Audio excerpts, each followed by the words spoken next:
हरे कृष्ण। भक्तजनों, आत्मा चेतन है और परमात्मा चेतना का भंडार है।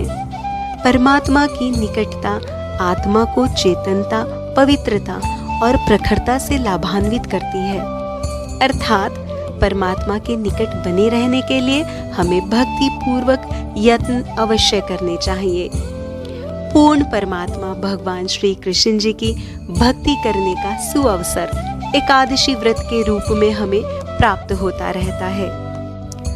आपके अपने चैनल कथापुंज में एकादशी व्रत कथा श्रृंखला में मार्गशीर्ष माह के कृष्ण पक्ष की एकादशी, जिसका पावन नाम उत्पन्ना एकादशी है, का वर्णन करने का प्रयास करेंगे।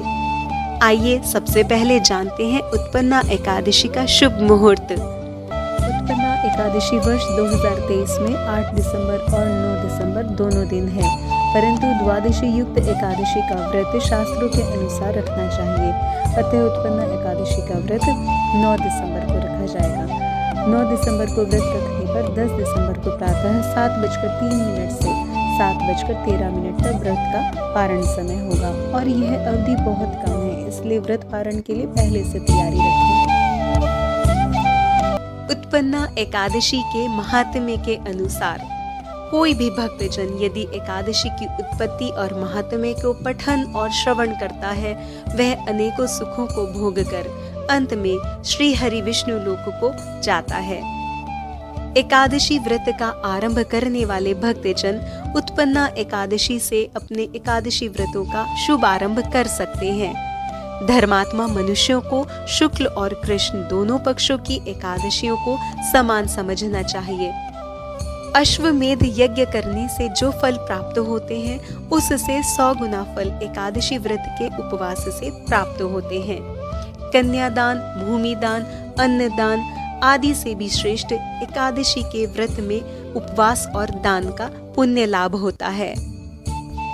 भक्त वत्सल भगवान श्री कृष्ण जी महाराज युधिष्ठिर जी के आग्रह करने पर मार्गशीर्ष माह कृष्ण पक्ष की पवित्र उत्पन्ना एकादशी का महात्म्य और कथा सुनाते हुए सभी पांडव पुत्रों से कहते हैं कि प्राचीन समय की बात है। सतयुग में मुर नामक एक भयानक दैत्य उत्पन्न हुआ। उसने इंद्र आदि देवताओं को पराजित कर उनके लोक पर अपना आधिपत्य स्थापित कर लिया।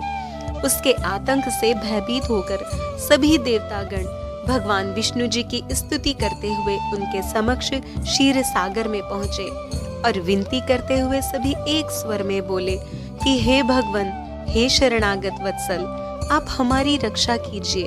हे कृपालु, आप इस संसार के पालनहार हैं, सबको शांति प्रदान करने वाले हैं।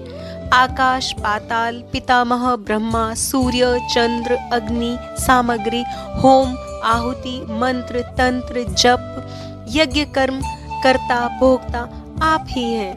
आप सर्वस्व हैं, आप सर्वव्यापक हैं। हे भगवान, दैत्यों ने हमको हराकर स्वर्ग से निष्कासित कर दिया।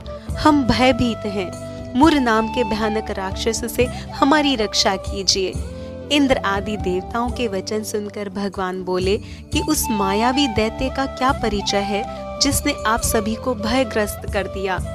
ऐसा सुनकर इंद्र देवता बोले कि प्राचीन समय में नाड़ी जंग नामक राक्षस था। उसके महापराक्रमी और लोक विख्यात मुर नामक एक पुत्र हुआ। उसकी चंद्रावती नाम की नगरी है।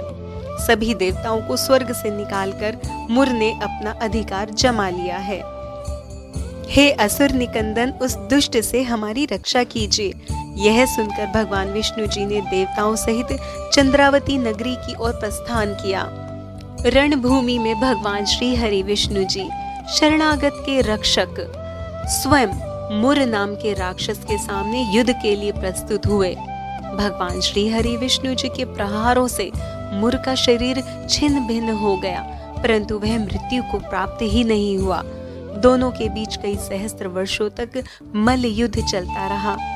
भगवान अपनी दिव्य लीला के कारण युद्ध में थककर बद्रिकाश्रम चले गए और वहां पर हेमवती नाम की 12 योजन लंबी और एक ही द्वार वाली गुफा में जाकर विश्राम करने लगे।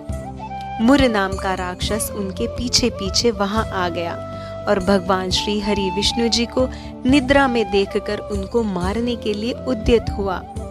तभी भगवान श्री जगन्नाथ श्री हरि विष्णु जी के शरीर से एक उज्जवल कांतिमय रूप वाली दिव्य देवी का प्राकट्य हुआ। वह अति सुंदर देवी आयुधों से सुसज्जित थी और उन्होंने राक्षस मुर को ललकारा और तत्काल ही उसे मौत के घाट उतार दिया। भगवान विष्णु जी जब अपनी निद्रा से जगे तो अपने समक्ष उन्होंने वह देवी स्वरूप कन्या को पाया। उस देवी ने उन्हें प्रणाम करते हुए कहा कि मैं आपके विग्रह से उत्पन्न हुई हूँ, आप मेरे पिता हैं, मैंने आपके शत्रु मुर का संहार कर दिया है। अंतर्यामी भगवान श्री हरि विष्णु जी ने उन देवी जी से कहा कि आपका एकादशी के दिन जन्म होने के कारण आपको उत्पन्ना एकादशी के नाम से जाना और पूजा जाएगा। एकादशी का व्रत पालन करने वाले धर्मात्माओं के पुण्य में आपके कारण वृद्धि होगी। एकादशी व्रत की कथा के श्रवण और पठन से अनंत पुण्य की प्राप्ति होगी। हे देवी, जो चाहे वह वर मांगो। देवी ने कहा, आज एकादशी के दिन जो भी भक्त आपका व्रत, उपासना, पूजा अर्चना, आपका नाम स्मरण, कीर्तन, जप आदि करे, उसके लिए अंत समय में मुक्ति सहज हो जाए और आपके धाम में उसका स्थान सुनिश्चित हो जाए, ऐसा वर दीजिए प्रभु। एकादशी के व्रत पालन करने वाले को लेने के लिए अंत समय में यमराज के दूत नहीं आए, आप स्वयं आए। ऐसा सुनकर भगवान विष्णु जी ने एकादशी को अपना आशीर्वाद देते हुए वरदान दिया कि सदैव एकादशी मुझे प्रिय होगी और एकादशी तिथि में किए गए व्रत, दान, तुलसी पूजन और भगवत आराधना का पुण्य अनंत होगा। आइए जानते हैं एकादशी व्रत के नियम। एकादशी व्रत के नियमों का पालन दशमी तिथि से ही प्रारंभ कर देना चाहिए। दशमी तिथि को संध्या से पूर्व सात्विक भोजन करना चाहिए।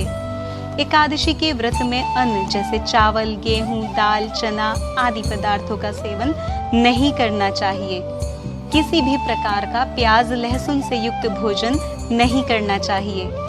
एकादशी व्रत के दिन प्रातः ब्रह्म मुहूर्त में उठकर अपने नित्य कर्मों से निवृत्त होकर स्वच्छ वस्त्र धारण करें।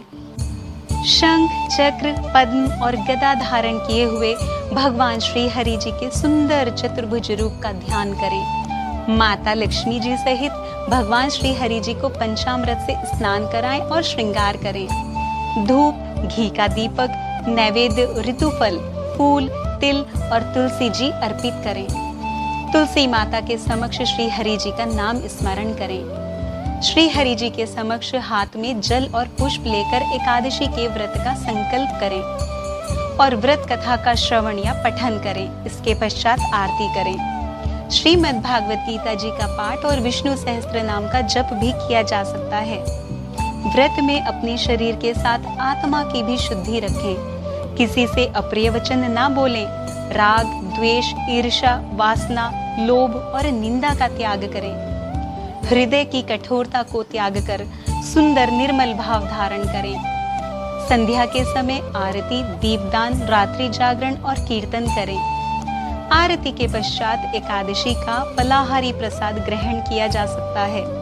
अगले दिन अर्थात द्वादशी तिथि में व्रत पारण के नियत समय पर ब्राह्मण को दान और दक्षिणा देने के पश्चात ही अपने व्रत का पारण करें। यदि किसी कारण से आप व्रत नहीं कर पा रहे हैं तो भी एकादशी के दिन चावल का प्रयोग नहीं करना चाहिए। यदि हमारा यह प्रेम पूर्वक प्रयास आपके हृदय में भक्ति रस की अनुभूति को दृढ़ करने का प्रयास करता है तो कृपया इस श्रृंखला को बनाए रखकर पुण्य का लाभ करें। कथा रस को अपने स्नेही जनों में भी बांटें और कथापुंज चैनल को सब्सक्राइब, वीडियो को लाइक और शेयर अवश्य करें। आपकी प्रसन्नता की कामना के साथ हरे कृष्ण।